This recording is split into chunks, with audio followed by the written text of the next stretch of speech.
Hello, everyone, and welcome to the Royals Rundown Podcast presented by Royals Review.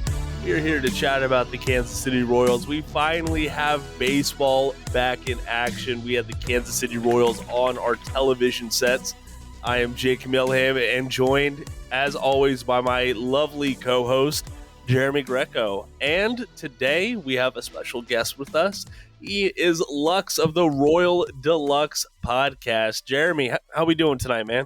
I am so excited to have Lux here. Just to pull back the curtain a little bit, I was supposed to have him on, was it last week? 2 weeks ago? Last week. Last week, and completely screwed that up and had Max on instead. So I'm glad that Lux is not holding that against me and that he's deigned to join us today, share his wisdom. Yeah, thanks for not avoiding our calls after that, Lux. We do appreciate it. How are you feeling today, man? Nah, you guys are good. It's all good, and I'm just loving Sundays now because I used to have a really terrible job that didn't let me have Sundays off, or Saturdays, or Fridays, or Mondays even. Oh my gosh! Now that I'm not in that workplace anymore, and I also have Sundays off, Sunday's been great because for a while it was Taylor Swift rumor Sunday with my older sister. Thinly veiled as a football game, and now it's been gaming with the boys. And sometimes just having those little experiences just make you appreciate life a little bit. What are you and the boys playing right now? Lately we've been playing Lethal Company. All right. Okay. Good times. That's a good one. I thought you were going to tell me you were playing Helldivers 2 or something like that. It seems like all the rage. That was my first guess. I was like, you got to be playing Helldivers 2. That's a game that I've heard of, and it's like all of a sudden everyone's talking about it. I'm like, I don't know anything about this, but yeah, maybe someday. It looks completely epic. But hey, let's we'll get back to Kansas City Royals baseball because we have a lot to talk about. But if you want the news as quick as you can possibly get it, analysis every single day, plus the Royals rumblings every single morning, you have to go check out royalsreview.com. You can also follow Royals Review on X, Threads, and Facebook for more accessible information, for more of a Royals community if you would like. Hey, I gotta plug the Reddit though, since Lux is on the podcast, because the Reddit is very, I don't want to say volatile, I don't want to say hit and miss, but you kind of never know what you're going to get in the Reddit community, right, Lux? Yeah, sometimes, especially in the off season. And this has been such a weird off season where not only have the Royals spent, but we've like gotten what we've wanted generally. Yeah, it's weird feeling this way. It is. It really is. So, hey, today we have a handful of things to talk about. We're going to talk about some of the on-field stuff going on down in Surprise, Arizona. We'll talk about Jeremy's latest on Royals Review, and we got to talk about the see-through translucent pants that are all the rage amongst MLB teams, apparently. But first and foremost, I skipped a week of question and answer responses, unfortunately. That is my fault. Shame on you. I know. And I do deserve that shame. Now, this was your long-term strategy, wasn't it? You were just waiting for an episode where you didn't have much to talk about anyway, and then you were going to drop the answers. And we'll talk about those instead. Hey.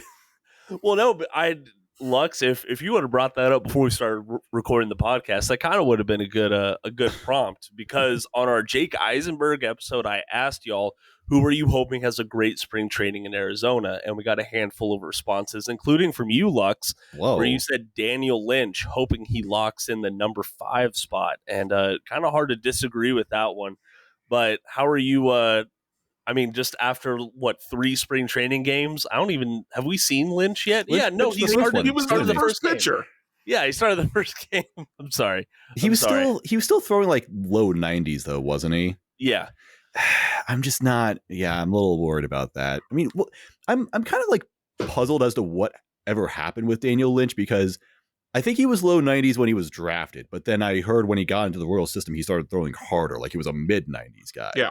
And then like lately, he has just fallen back to low 90s, and it's like, I was hoping that maybe like last year he was fighting an injury or something, because he did have some health issues, but doesn't seem like that's been clearing up.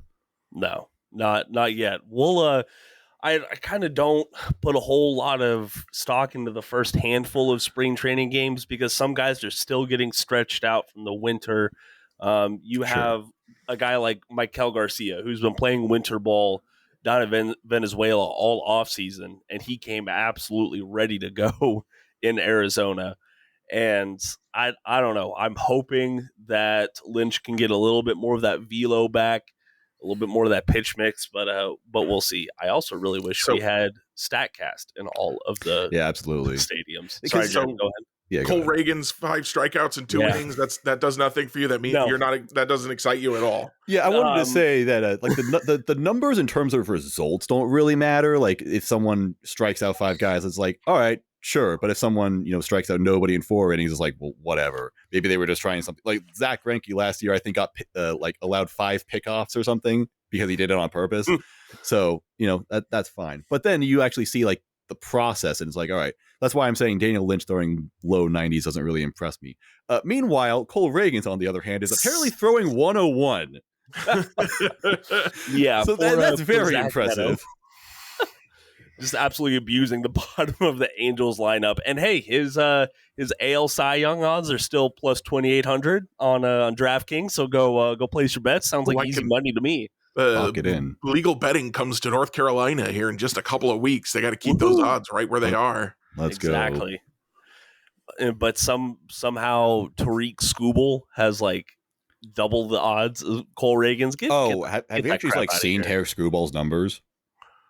I mean, I haven't done a deep dive into him. I know he's good. It's weird because no one really talked about this, but like Tariq Skubal basically pitched about as much as Reagan did last year in the second half of the season and put up like arguably better numbers. Like like a 10, I don't know if it was like 10-1, but like 10 strikeouts per 9 and only 1 walk per 9 or so. Oh my gosh. Just like unbelievable. Like he had like a FIP of 2.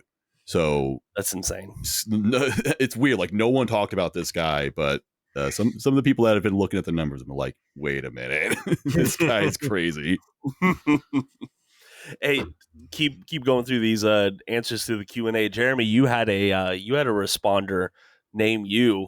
Fistifer, good old Fistifer said Jeremy Greco at second base, hoping you have a great spring. Yeah, that's right. All right.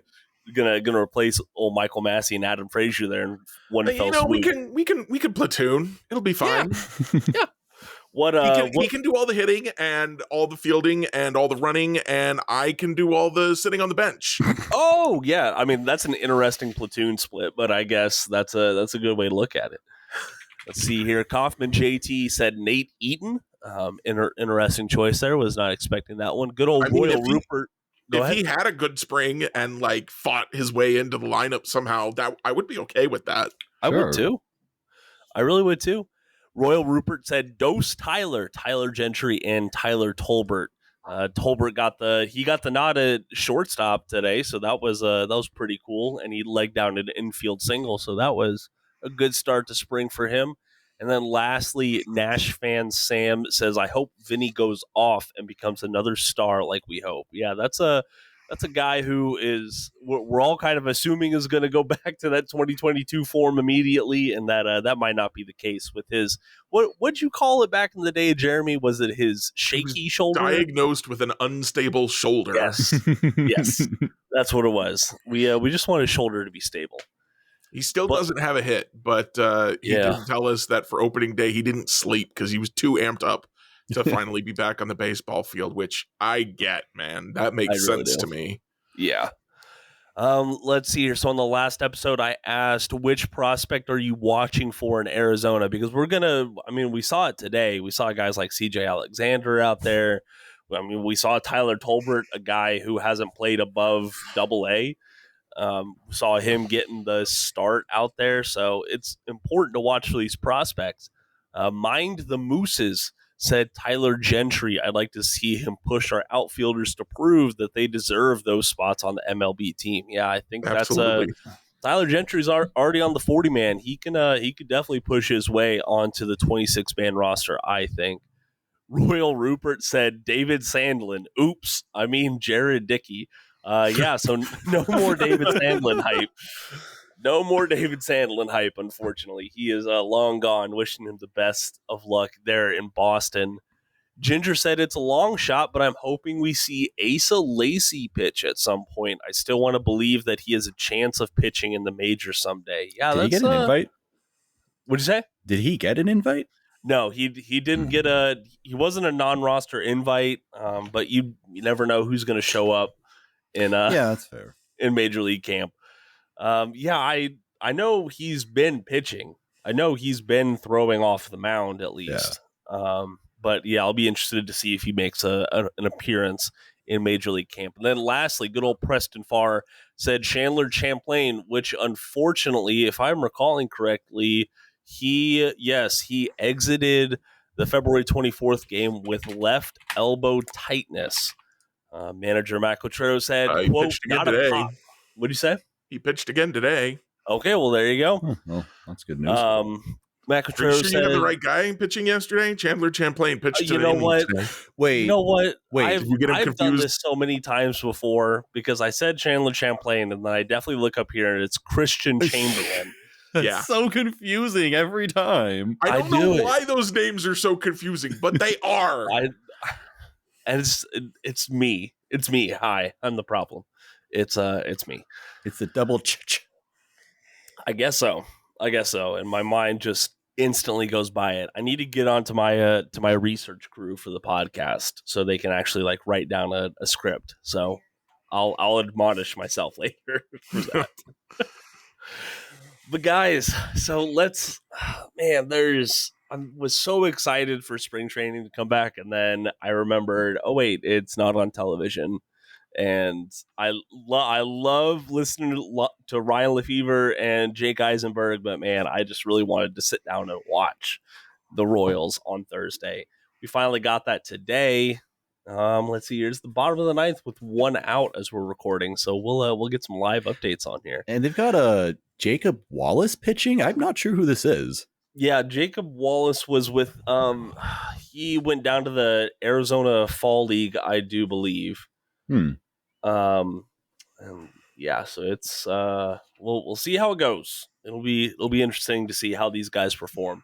It's his second year in KC Royals spring training. Woohoo! We love it. I don't remember him last year, but apparently he pitched in 5 different games, had 2 saves. Oh wow! Okay, that's pretty impressive and surprising. Yeah, down in Surprise, Arizona. I don't remember him at all. But it happened. Apparently so. That's what the stats say. Another thing that happened this past week is the Kansas City Royals surprisingly added another catcher to the fold, which we were talking about the Royals trading for a relief pitcher and like, oh, well, they don't really need another one, but okay. That's kind of what it felt like with them adding another catcher. They signed former San Diego Padres catcher Austin Nola to a major league deal. There was some confusion at first. Ken Rosenthal said it was a minor league deal. Then he came back and said it was a major league one, and Andy Rogers backed him up on that. So it is a major league deal. The team announced it, and they also put good old Chris Bubich on the 60-day IL, unfortunately. Lux, what were your thoughts on hearing the Nola news? Because I was just surprised at first. I didn't really analyze it. I actually thought that it was good. I like this. I feel like this is kind of rooted in maybe a decision the Royals wouldn't want to make, but this is still a smart thing to do nonetheless, because and it's another way how JJ Picollo was much different from Dayton Moore, because the Moore Royals were based on a lot of faith. And I don't just mean that they had maybe a few more Christian players than average. I mean that they would have their guys, they would have what they wanted, and they would be like, yeah, this is just going to work out because we believe so. I mean, case in point, when was the last time the Royals signed a major league catcher? Like, I think you have to go back to Martin Maldonado. That was my first thought. Yeah, wow. Which only happened because they literally had no choice but to do that. And if you go back further, I think you're reaching Drew Butera territory. And that's because every single year they're like, well, Salvi's our catcher, so why would we need another catcher? Like, what's the point of that? And like, obviously they would have some in-house options backing him up, like Cam Gallagher for a while was there, and they just, maybe just bring someone else up. But what if what if that doesn't work out either?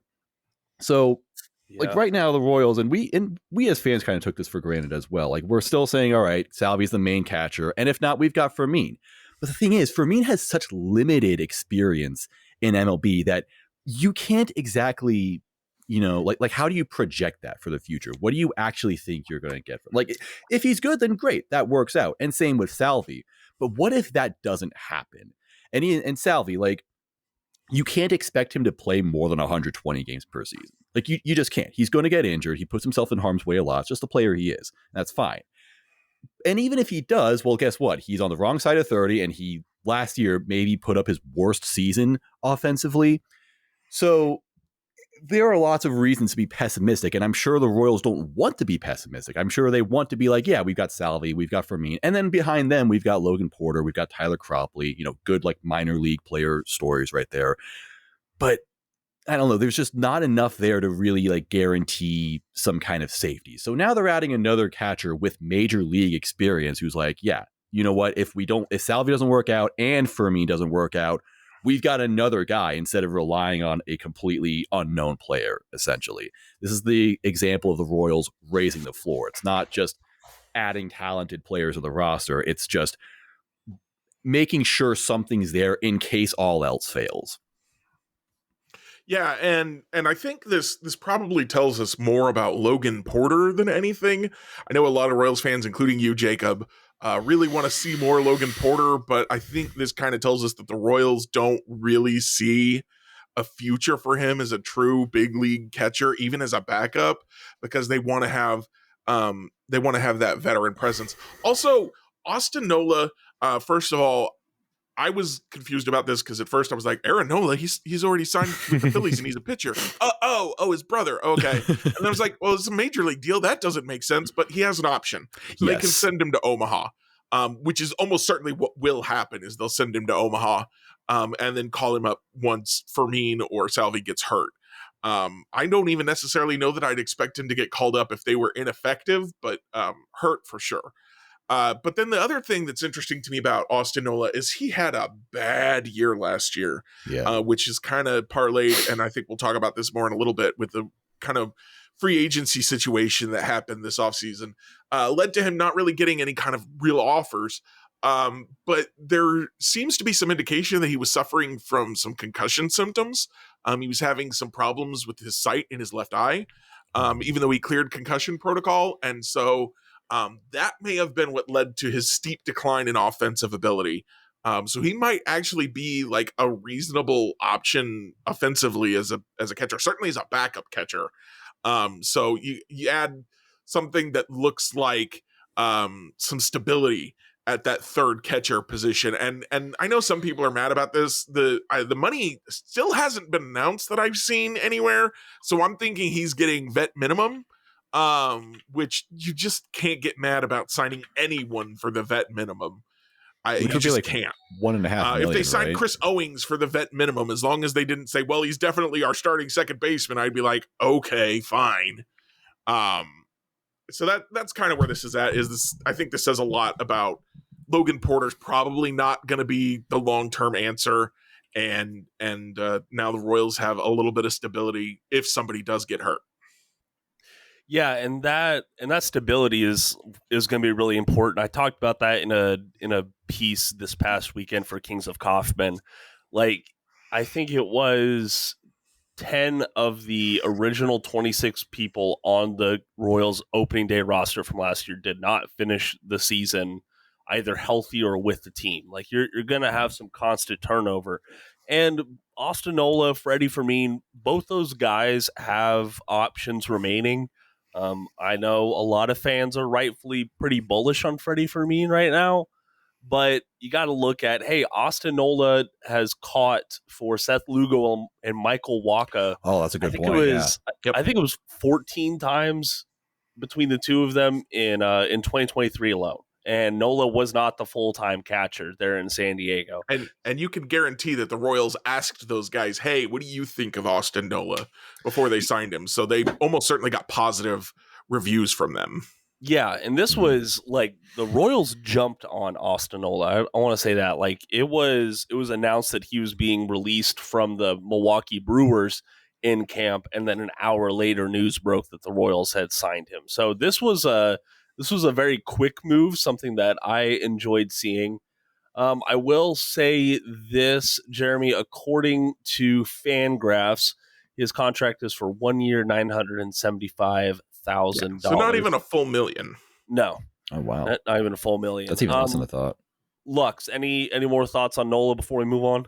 No. I was about to say, like, last year's salary was $2.35 million, so I thought it would be like 1.5, but I guess not. Yeah, it's quite the pay decrease for him, but he wasn't even on a major league deal with the Brewers. Yeah, that's fair. And I thought it was funny that I think it's Gary Sanchez, has pushed Austin Nola off of a MLB roster like 2 years in a row now. He pushed him out of San Diego and pushed him out of Milwaukee.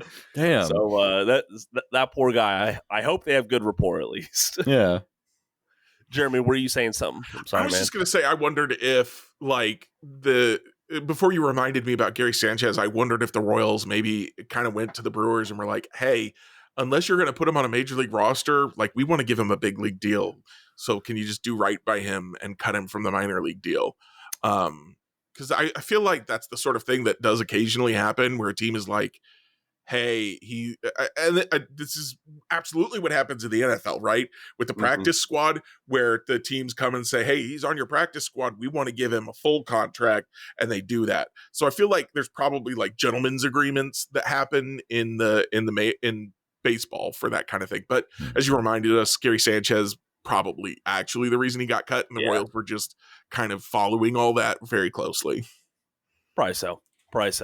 Hey, before I forget, the spring training game down in Arizona just went final. The Royals win 1-0 over the Angels. So a very low scoring affair. Good job, down Jacob there Wallace. in Tempe. For me, scored on a wild pitch. It wasn't even a hit that drove him in. Yeah, exactly. Javier Vaz absolutely just ended the game on a crazy good catch. In foul territory out there in left field, not even his natural position. So that guy is doing things all over the field. If you want to go see that video, you can find it on the Royals Rundown Podcast X at Royal Rundown Pod.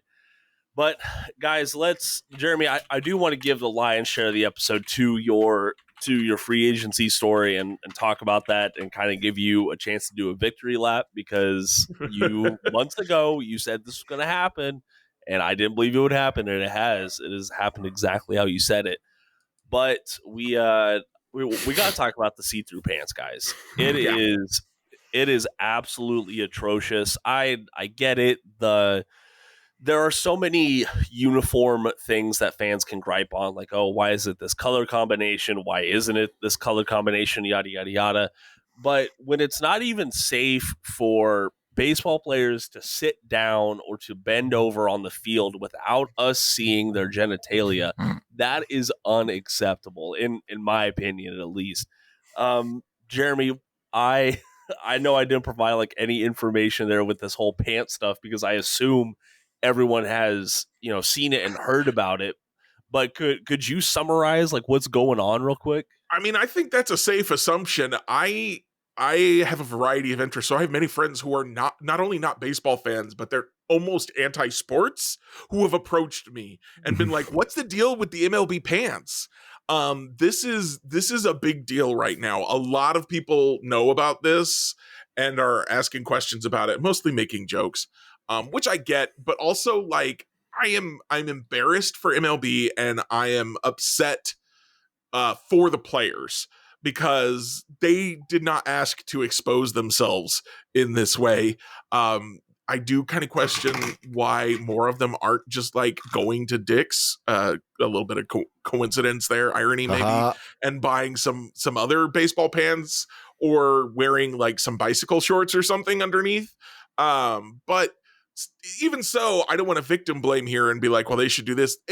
There is no excuse for MLB, for Fanatics, for Nike to not have pants that aren't see-through. And the fact that it got to this point where guys were wearing these on the field, are still wearing these on the field, and wasn't fixed before now is just, it's an embarrassment. It's a problem. There's also, we saw early on in spring training when guys were first reporting that there were already player complaints about the fabric and design of the shirts that they're wearing, the uniform shirts. Interesting to me that the players didn't really talk about the pants, because that seems like the much more obvious problem now that we've seen them.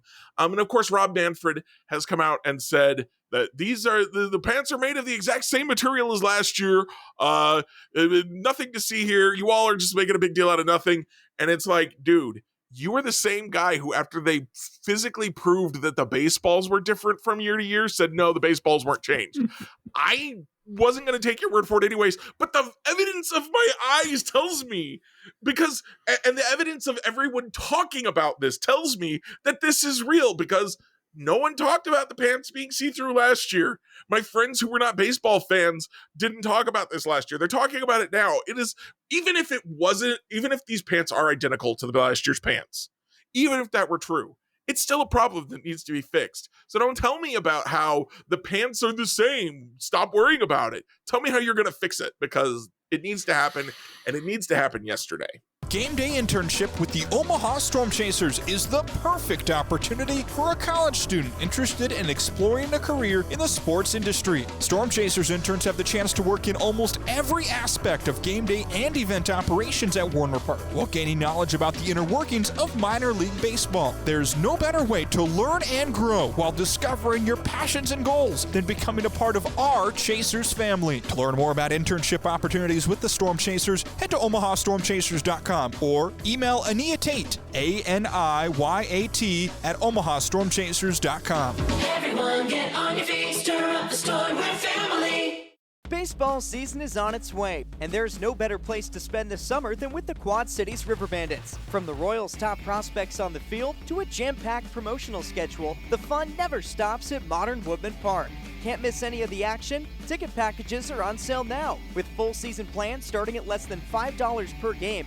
Season ticket holders enjoy premium perks, including guaranteed giveaways, team store discounts, a full season parking pass, and so much more. For more information, visit riverbandits.com or call 563-324-3000. I mean, I'm just really hoping something will happen in the final hour to, you know, make this not happen, because just looking at some of these players with both the pants and the jerseys, it's like, what? This feels like this literally feels like a joke league or some kind of startup league that obviously doesn't have the resources to make, you know, high quality, jerseys for all of its players. I mean, it just looks ridiculous. I think it's funny that I know we were talking about the pants, but the logo of the Batterman logo moved down on the jerseys, and that's why the names look so stupid now. And apparently that was MLB's own decision. They specifically asked for that. They wanted the logo to be moved down so that it'd be more prominent on the logo. It's like, number one, everyone knows what an MLB a jersey looks like when they wear it. I don't know why you need to make the logo more visible, as if no one knows what it is. And second of all, it's kind of fitting that they, you know, brought the logo down, and by doing so, literally brought their entire brand down in quality. Yeah, it really has. And this deal isn't like anything new. It's something with Nike and Fanatics, and this is a 10-year contract that they have with MLB. Like we are just getting started on this, and this is what we have. The point that Lux just made about the logo coming down also makes me think of making the logo more prominent at the expense of the player names, as if we aren't watching the sport for the players. Exactly. We're watching it for the players, right? Yeah. And it reminds me of when people were asking, why isn't MLB promoting like Mike Trout more? Because he's this generational player. They should be really just putting him out there and being like, come watch our sport where this guy is playing like crazy. And MLB was like, well, that's on him. So it kind of reminds me of that also, where they don't get it. No, they really don't. And I do want to point this out. So it's not only a manufacturing issue, it's not only a quality issue, but it's also a shortage issue at this point. The MLB put out that like there are teams that have pants and jerseys. There are some teams that don't have pants. There are other teams that are supposed to still be receiving things before the start of the calendar year, and they just don't have anything like on hand or in reserve. This past weekend, it was apparent that the Padres, they had on their new jerseys, but they were having to wear their old pants because not everyone had pants on hand to wear to Could we spring see training. through the Padres pants? No, you couldn't. Oh, so what you're telling me is we have physical evidence that they are. Okay, anyway, go on.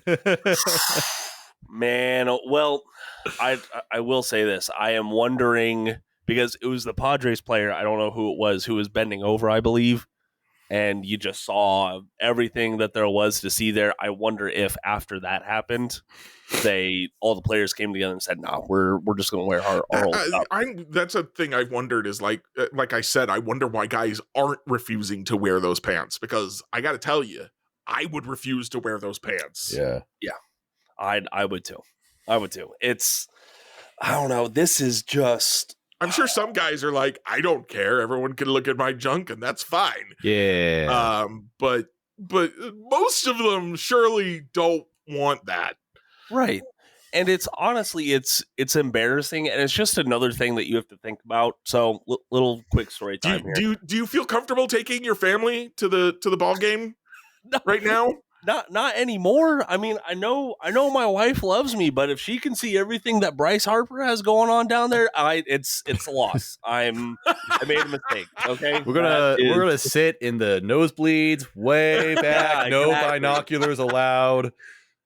No, nothing. This is the best thing. Is it even family friendly anymore? Exactly. Is it even G-rated?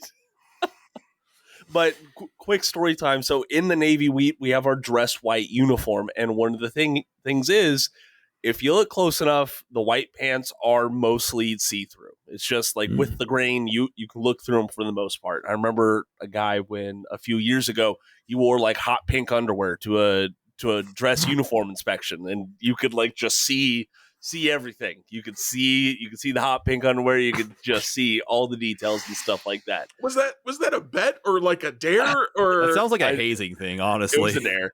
It was Okay. a dare. Just to see if it would happen. But ever since then, it's like, okay, well, now I have to think about what color underwear I'm wearing that day. Like, I don't want to worry about that. I just want to go, put it on, and we'll be good. Absolutely. Why in the hell are you talking about your fucking underwear? We Katie promise comes this is up out of baseball nowhere. related somehow. I know, right? I promise. It's about white pants. We have before, honey. Be honest with us, Jacob. You were the one that was wearing the pink underwear, weren't you? No, I was not. I can say This is a 100% judgment-free certainty zone. I was not. It's okay. What do you say, Lex? What do you say, Lex? It's a judgment-free zone. We it's fine. I know. We're all support cool here. you. We're all I friends. support you, Jacob. I appreciate that, but no, I don't own any. I do apologize for all y'all out there. Katie, you need to fix that for him. They're saying, honey, that you need to give me some hot pink underwear, apparently, so I could wear it with my dress whites. And she just said, okay. That's what I thought. So all right. there we go. There we go. Well, hey, now that we've talked about underwear for about 4 or 5 minutes, let's go ahead and actually, talk about baseball again and give Jeremy a Some other chance. dirty laundry. I like it. That was good, Jeremy. See, you're out here thinking that you can't do transitions and host an episode. You did that just fine, man. Just fine.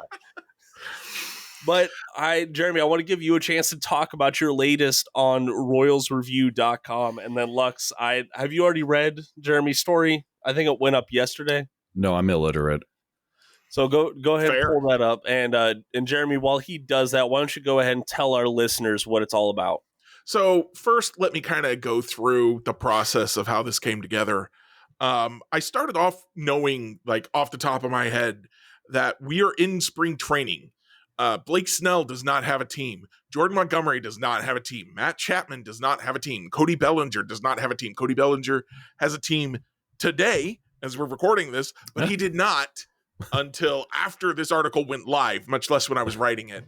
And so I was like, well, can I put together a team a credible, like if you took 26 players off of free agency, could you make a team that is credible, like could compete in the major leagues? And the answer, I think, is that they would be better than the Athletics. They would not be the Dodgers.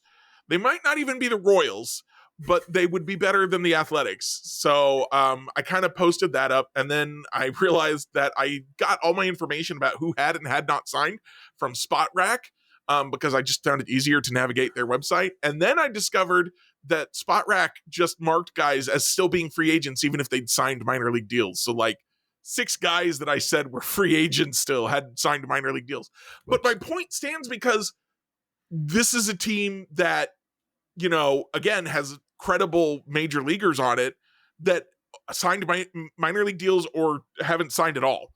But still, after I did that, I realized that we got the news that the Marlins had signed what's his face, the shortstop, Tim Anderson. And I saw somebody tweeted that was the first free agent signing the Marlins had made all year after spring training started.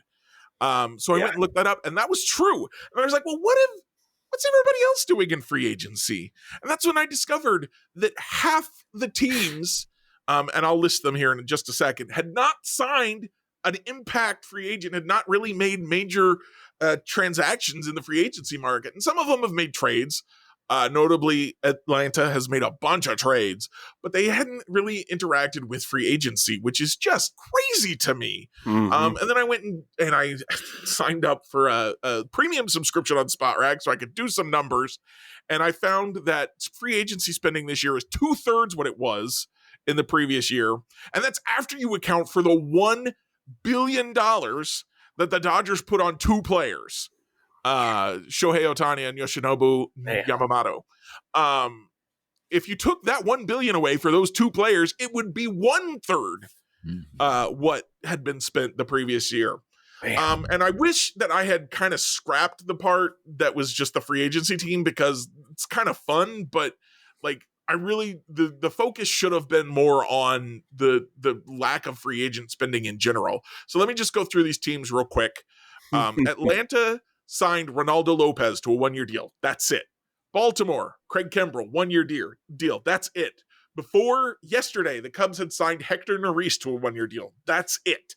White Sox added 5 players, but none of them were paid more than $5.5 million, all on 1-year contracts. Cleveland added Austin Hedges as a backup catcher and Ben Lively at the vet minimum as a potential starting pitcher. Colorado spent $3.5 million on a backup catcher and a reliever.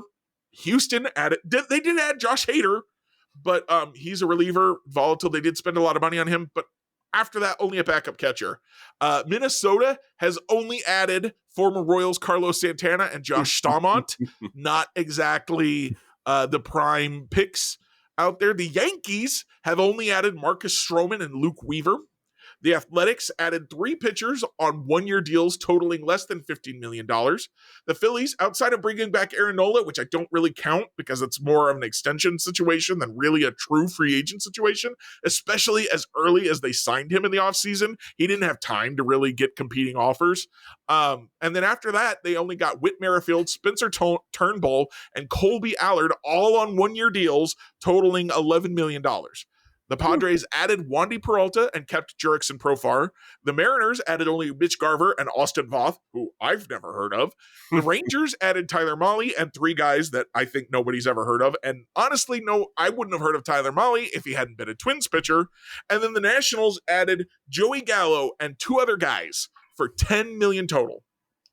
One of the things that really stands out to me also is the number of 1-year deals here. These guys are almost all going to be free agents again next offseason. And that, for those of you who are counting at home, 15 teams. So maybe you give Houston credit. Maybe you give the Cubs credit because they did bring back Bellinger eventually. Maybe you give Atlanta credit because they made a bunch of trades. But that even then, that's 12 teams. More than 1/3 of the league did not meaningfully interact with MLB's free agency and said, yeah, we're good for next year. That is mind-boggling to me. That is you can make individual arguments for why it makes sense for a team to have not spent in free agency, but the level of spending that didn't happen I think is concerning for everyone, in terms of like the future of the sport. It continues this pattern that I think we've seen of teams just not caring about winning. They just go, well, I'm going to get the same amount of money for my TV deal no matter what. So if I just don't spend it, I make more.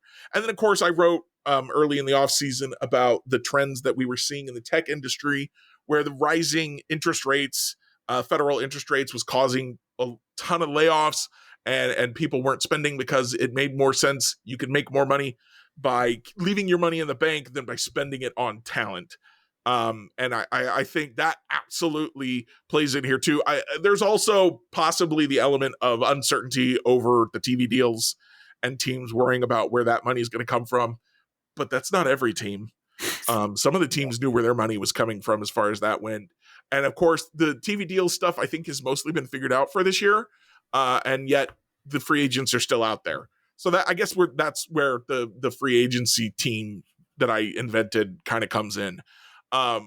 Guys did get signed throughout the week. I noticed Ahmed Rosario got a 1 year, $2.5 million deal from the Rays. He was on my free agency team, which is significantly less than he was projected to get. He was projected to get like 2 and 12. And then Hyunjin Ryu ended up going back to Korea. Now maybe he's getting up there. Maybe he just was like, yeah, I'm ready to go home. Yeah.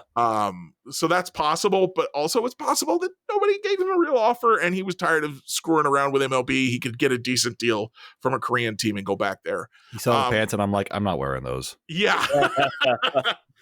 So there's lots of stuff going on here, lots of things that could be in play. But I think if you look at the overall pattern, you're seeing an overall pattern of not spending money, and which goes back to teams don't want to spend money. They just want to collect their TV revenue, and they want to collect their ballpark village revenue. And I think one of the reasons the Royals, who are still the 5th highest spending team in free agency this year, as of right now, that's where they were at the end of the spree. And everyone was like, well, let's slide back down to midway by the time we get to spring training. They're still 5th. Yep. Still 5th in spending. They spent 5 times more than the average. The average free agency spending this year, even with the $1 billion handed out by the Dodgers, is $20 million. Wow. And the Royals spent 100, so that's 5 times that. It's mind-boggling how dire this situation looks right now. And it could easily bounce back next year. Maybe you think, oh, well, the free agency market was crap this year. I don't know. But it's just, the guys should have homes. That is one fair point. Like this was a weak free agency, and like looking through your list of, you know, the available free agents who can make a team, it's like obviously there are gems here, but I'm also looking at them like is Elvis Andrews all that good anymore? Is, you know, Brandon Belt all that good anymore? Like some of these hitters, I'm just kind of looking at. I was surprised. He was actually quite good last year. Was he really? He was almost 3 WAR. Oh wait, what? As a first baseman. See, 2. Yeah. Oh, 136 OPS plus in 103 games. Wait a minute. Okay, I'm sorry, Brandon Belt. I was not familiar with your game. I was surprised too. I was like, man, I'm going to have to really dig on first baseman. Why hasn't anyone signed this guy yet? And then I looked up Brandon Belt and I'm like, nope, never mind. Now, on individual cases, you could make an argument because Brandon Belt, I think, is like 36 years old. Yes. So can he do that again this year? Sure. I don't know. But when it's the sheer number of them and you're also right that like these are not all top tier free agents, but the sheer number of them is what's concerning to me. Yeah. Mm-hmm. Here's one big question though. How are these teams, like, how are they going to be able to sign any of these guys when the Royals already did so? You know, the Royals in true fashion, the top 1% have signed 99% of all the players. So yeah, nobody's left with anything else. I do think though, I've been thinking about this for a while, and I'm sorry if this seems like I'm being doomsday-ish about something that is typically good, but all of these teams are giving extensions to their young players, and that I think is really taking a long-term toll on free agency, where guys just aren't reaching free agency anymore because they're on 13-year deals now. Mm-hmm. No, it's an excellent point. I think of Ronald Acuna Jr., for example, who signed his deal. And another one that really comes to mind is Eloy Jimenez, who basically was told, you're going to start the year in AAA unless you sign this big league deal that guarantees us how much we're going to have to pay you. Now the White Sox might be regretting that a little bit as he's regressed some, but that's how the cookie crumbles. But then the Braves have gone out and they got all their guys on these incredibly team-friendly extensions. And of course, Ronald Acuna Jr. is like, hey, I'd love to stay in Atlanta for the rest of my life, but can I get a deal that pays me something close to my market value? Mhm. It's so yeah, the teams are leveraging their advantage over guys who are stuck with the team and saying, listen, if you want to make big league dollars, you gotta give us some guarantees now. It's interesting to me because teams, I think historically were and still do to a degree rely on guys being on those rookie deals and making far less money than they're worth. But now they're also saying, oh, but we could guarantee them money and still pay them far less than they're worth, but keep them for longer. So this is absolutely could be they're leveraging their power in a different way. That means that there just aren't good free agents, and now they're not going after the mediocre ones. Yeah, that's a good point. And Jeremy, I've kind of been stuck on the point that you made about like, well, it was maybe a suboptimal free agent class and they're saving up for next year, which there's definitely some names that are currently set to be free agents after this season that are going to be very intriguing. Paul Goldschmidt, Pete Alonso, Alex Bregman, Willie Adames, Juan Corbin Soto is set to hit. Sorry, what'd you say, Lux? Corbin Burns is one. Yeah, Corbin Burns is another one. Garrett Cole could opt out of his deal. Justin Verlander, Max Scherzer, like these are all guys that, historically teams will go out, pay, give long-term money to. Truthfully, we talked about Cody Bellinger going back to the Cubs. I really thought that folks were overhyping him personally. Oh, absolutely. There's a reason why he wasn't with the Dodgers anymore. And I would rather have Cody Bellinger. Sure. In the Royals center field. I think the deal Bellinger just got is actually perfectly fair for the player he is right now. Yeah, it is. And I think some people argued that Boris is the agent for a lot of these guys and maybe they overplayed their hands. Yeah. I don't know. Maybe I'm overreacting. I am the noted non-overreactor. So I don't think you're overreacting. This definitely was a slow and weird free agency. I mean, most of the biggest stories from this free agency weren't actually free agent signings. It was trades. It was acquisitions. Yeah. Like the Yankees got Soto, the Orioles got Burns. Those were the big moves this offseason. Not, oh man, this player just signed with this thing. Like that happened twice, and both of them were with the Dodgers. And it's like, okay, well, no one cares anymore. Well, I guess I just want to, if I play it a little bit more conservative and try not to be quite so ring the alarm bells is like I just raise a flag and like this is something I want to pay attention to. Okay, next offseason when we're talking about there's more free agents, what does spending look like next offseason? Sure. Because we have had periods in the past where free agent spending seemed to dip and then it kind of came back. So maybe it comes back next year and this was all, it was just a bad free agent class and life sucks. But it's something I want to keep an eye on. Especially if you take out Ohtani and Yamamoto, just two players, that's the least free agency spending that's been done in like a decade. So, but it does follow a year after they set a new record for free agency spending in 2023. Yeah. So there are levels to this. I want to be fair about that like there are absolutely levels to this. Again, my concern is just the sheer number of maybe not necessarily top tier guys, but like above average guys that are still looking for jobs. Yeah. Blake Snell and Jordan Montgomery are the guys who stand out the most to me. Like those are two very, very solid starting pitchers in a time where there are a lot of teams out there who could still use their services for sure. I'm still mad that the Royals.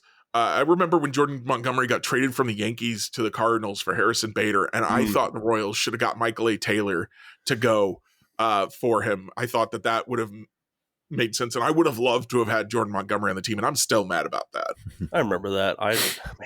Harrison Bader, what a guy who's fallen off. I remember when he was like projected to come to the Royals and try to push for Kyle Isbell's spot. And Yeah. lo and behold, here we are. Also, I said that about Cody Bellinger, and then I just completely forgot about his 7.8 FWAR season. Yeah, he had a couple down years, but he was very good last year. He was very, very good. 4.1 FWAR. He just wasn't as good historically as he has been defensively, but he more than made up for it with the bat. So that's kind of where I'm like, I don't think the Royals missed out on Bellinger personally. The problem with Bellinger is that he did hit well last season, but he hit well much differently than he usually has. Like, he used to be a big power guy, which maybe juiced ball had something to do with that. And now it's more like he's a BABIP guy.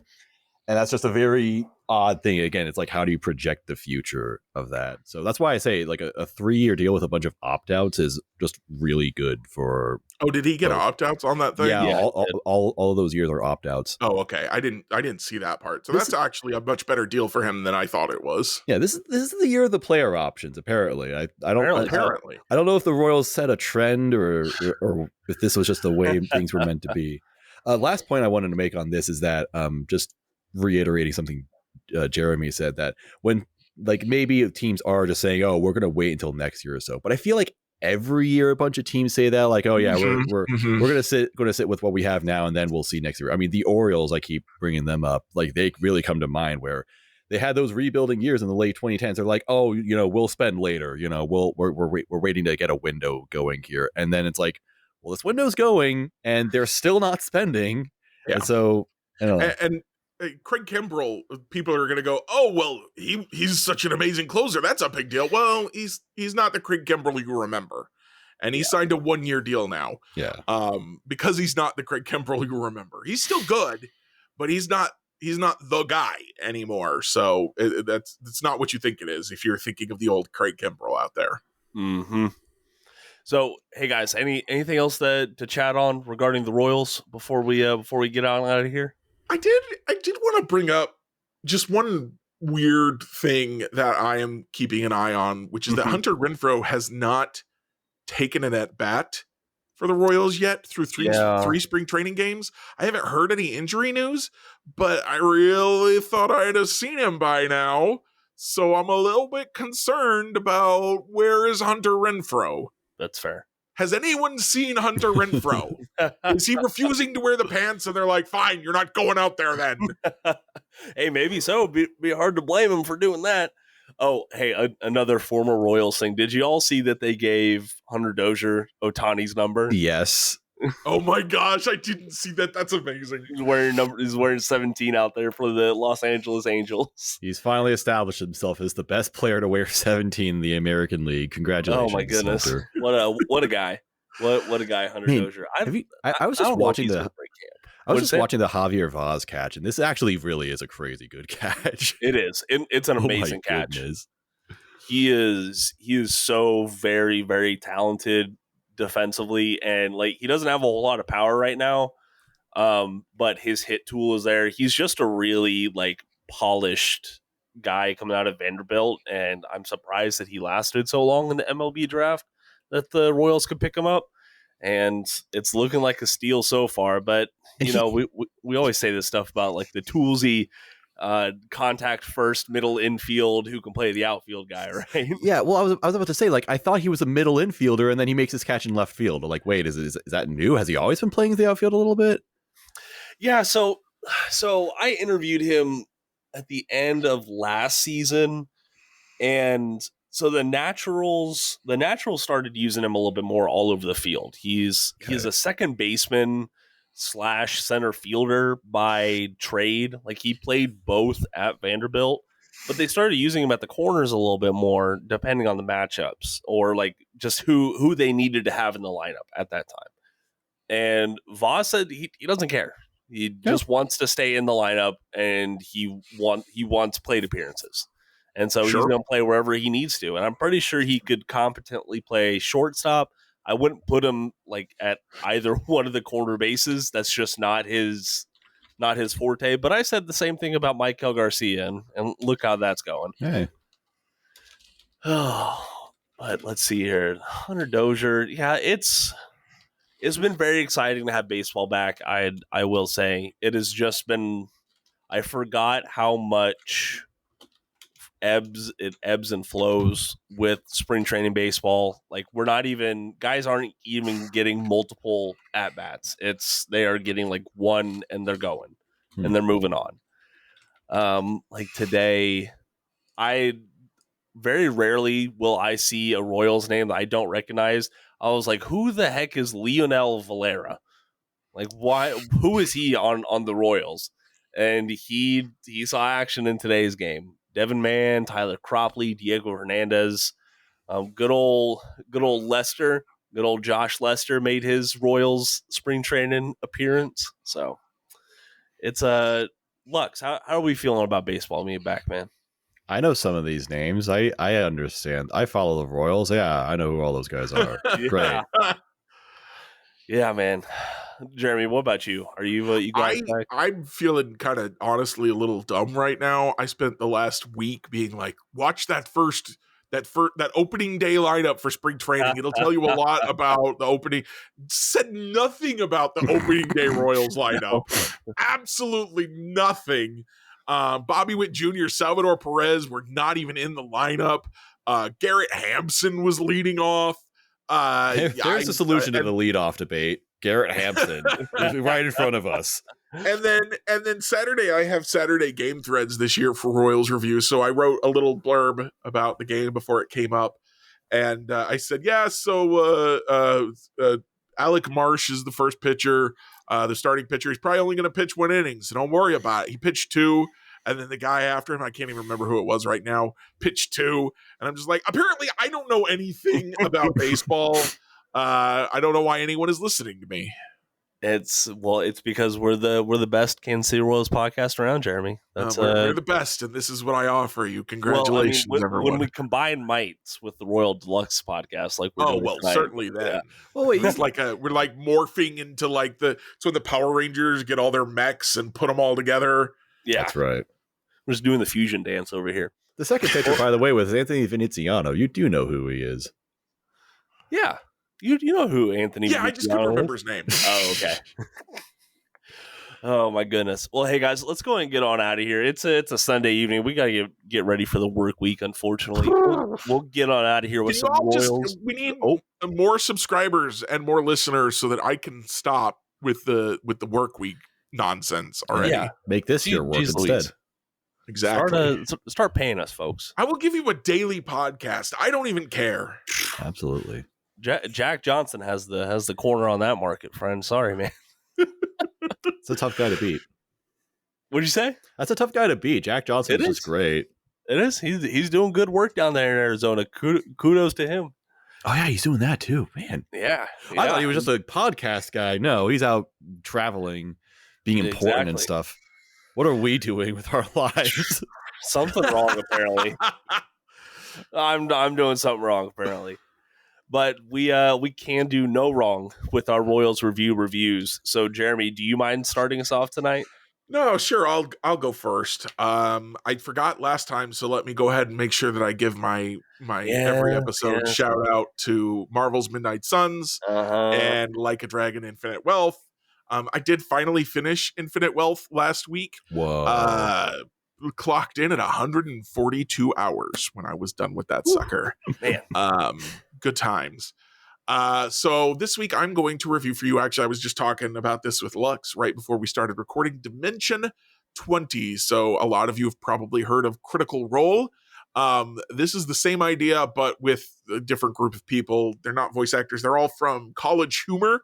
If you remember that organization, now known as Dropout TV. And I've got a Dropout TV subscription because I absolutely adore, and I think I've talked about before, their game show, their improv game show, which what's the name of it? Oh my gosh, I am blanking. Make Some Noise. So that's basically their own version of Whose Line Is It Anyway? It's hilarious. They had a musical episode where they actually got Wayne Brady to come on and do some improvisational singing with them, which was fantastic.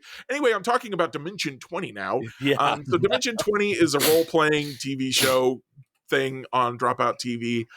Stars Brennan Lee Mulligan, who some people may have heard of. It's a name that always has kind of been in the back of my head.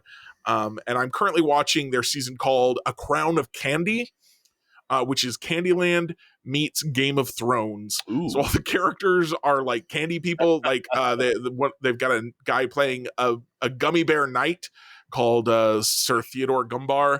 And it's a good time. And then there's Game of Thrones politics in it. I think the king has been stabbed in the back like 4 times at this point, and he just keeps like getting those saving rolls and surviving. I'm not a D&D guy. Watching the show has confirmed for me that I will never be a true D&D player. It's just that doesn't mesh with me for various reasons, but it's really a lot of fun to watch. And one thing that I think makes it a little bit more accessible than Critical Role is that the episodes are only 2.5 hours long instead of 4 hours long. Yeah. So, you know, and you can watch partial episodes. I do it sometimes, but that I'm really having a lot of fun. It's basically improvisational storytelling at its finest, watching a D&D show like this. And Brennan Lee Mulligan is a terrific dungeon master who's had a great kind of handle on where the story is headed this whole time. So if you're looking for something a little bit different, check out Dimension 20 on Dropout TV, specifically if you want to be like me, A Crown of Candy. Lux, what do you got for a review tonight?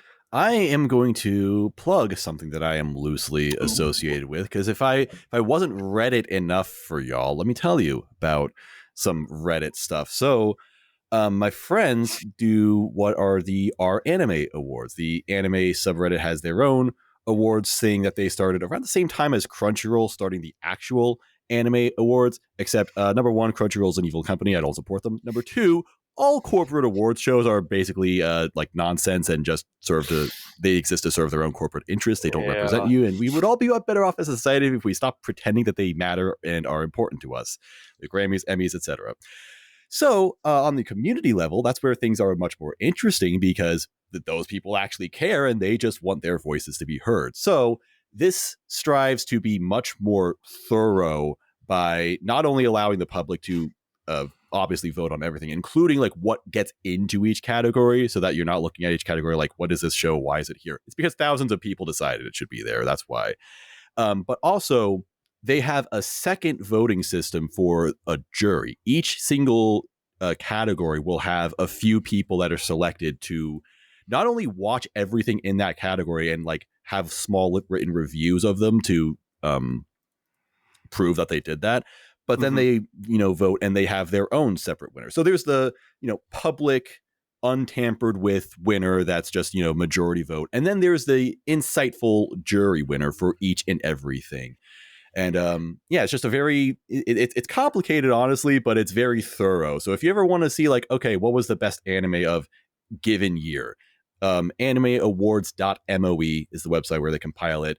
This year's awards will be announced. They've got a live stream, twitch.tv/anime awards this Saturday in the evening hours. Not sure the exact time. And yeah, it's just what a bunch of friends do. And I, sometimes show up and talk and do stuff. Okay. One year I got to be the guy that's cool. Like, and the nominees for this category. I got to do the voiceover, and that was really fun. That is pretty fun. That's awesome. Yeah. Hell yeah. It's listen, just like any social media, there are good and bad parts to Reddit, and that sounds like a very good part, if you ask me. Absolutely.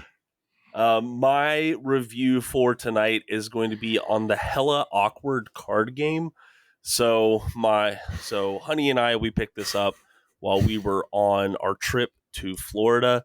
And what it is, it's just a little box. It's just a little stack of cards, and it's 140 questions across 3 categories. And they're just meant to be prompts. Like they're just meant to, ask this question and then you'll go from there.